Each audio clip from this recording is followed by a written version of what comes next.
All right, I am going to go hard on a topic that I have to discuss on the daily, in clinic, in the gyms I work in, with athletes, with patients. So let's dive in. Buckle up. So I will hear some version of this pretty much every week when I am working. Every time that I feel pain, all I'm doing is tearing it more. The MRI says that I have a partial tear. There's a bulging disc. My tendon is damaged. What if every rep I do where there's a little bit of pain is just making it worse? And honestly, it's reasonable thinking. There's a logic to that line of thinking, and I respect that. But unfortunately, that is how a lot of these injuries are explained to the patient, and these things are not accurate. So let us continue. There's a story people have been told for a very long time, and the story is going to go something like this. Your tendon is torn, your disc is damaged, that ligament has an injury to it, and a lot of these explanations leave the patient thinking that every time I feel pain, I am causing just a little bit more damage.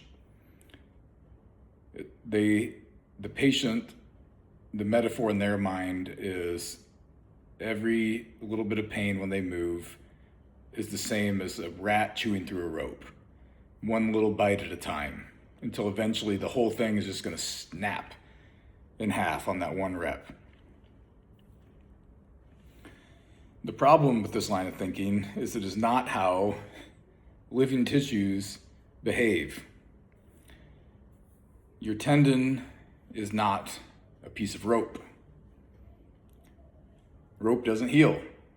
Tendons heal. A rope doesn't adapt to damage. Tendon does. A rope doesn't remodel once it's torn. Tendons do. The rope will only continue to get worse if tension continues to be put on it. But living tissue can improve and get better. And there's a huge difference there. So then let's take another look at a different thing, disc herniations. People will imagine that every time they bend forward, if they've been told that they have a disc bulge or a disc herniation, every time that they bend or twist and there's a little bit of pain with it, they think that there's just one more tiny piece of disc material squirting out every time that happens, like somebody's slowly pushing on a tube of toothpaste. But the research tells us something very different.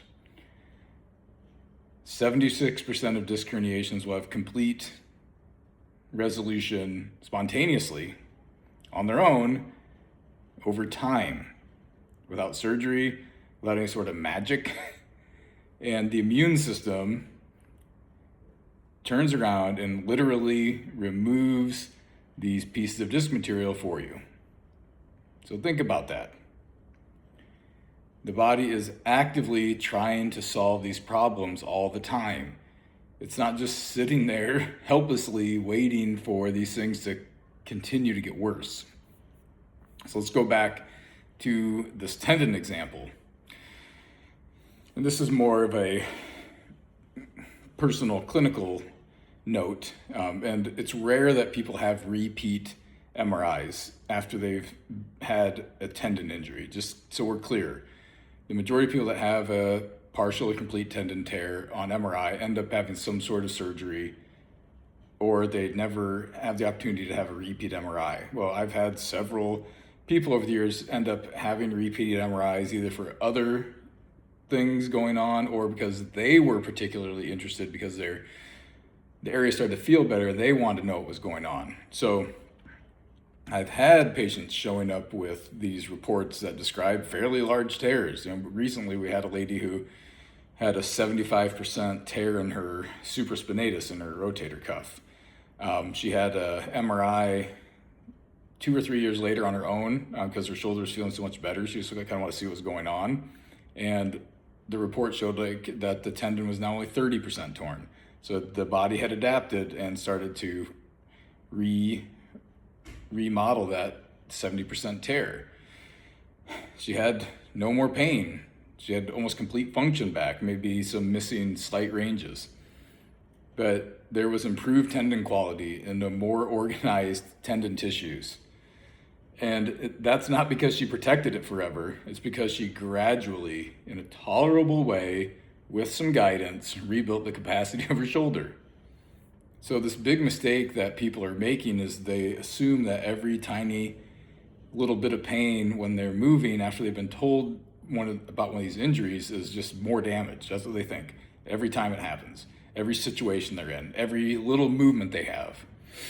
But this is not true. Pain can mean a lot of things. Pain can mean something is sensitive. Pain can mean that it's irritated or inflamed at the moment.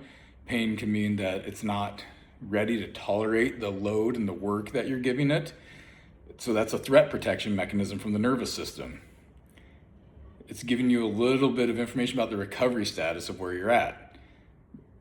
Yes, sometimes there is tissue damage with pain, but that's not the automatic assumption. So when people start to believe the wrong story, they get trapped.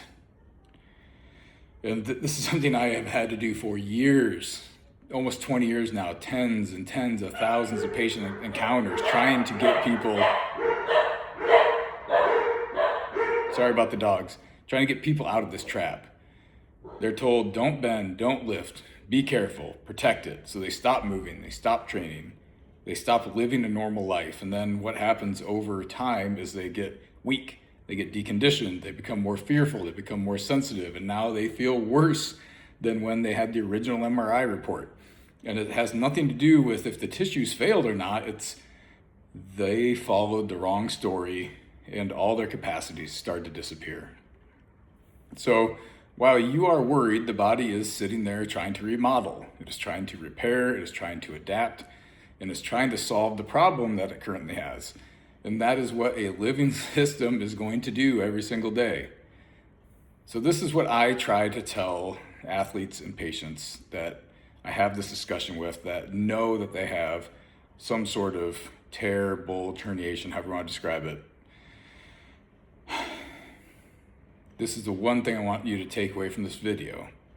Pain during movement does not automatically mean that there is some sort of damage occurring. So listen to that again. Pain during movement does not mean that there is damage occurring, because if it did, the research on spontaneous resorption of disc herniations wouldn't exist.